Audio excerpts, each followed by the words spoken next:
Salamo faefatra amin'ny roapolo. Salamo nataon'i Davida.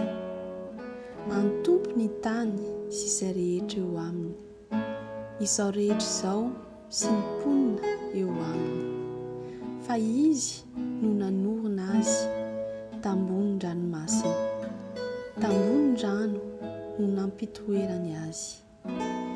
Iza no hiakatra any an-tendrombohitr'Andriamanitra, ary iza no hitoetra ao amin'ny fitoerany masina, izay madio tanana sy mahitsy fo, izay tsy manandratra ny fanainy ho amin'ny lainy, na ny any amitaka.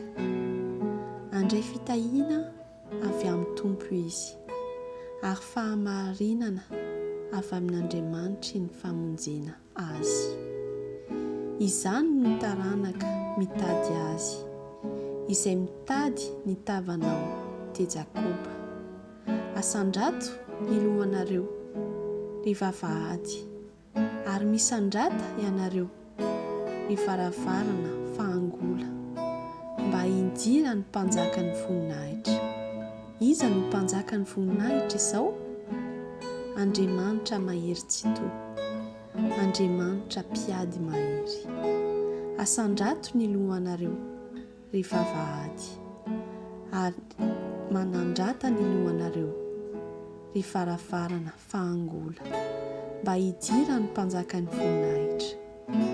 Iza ary izao mpanjaka ny voninahitra izao?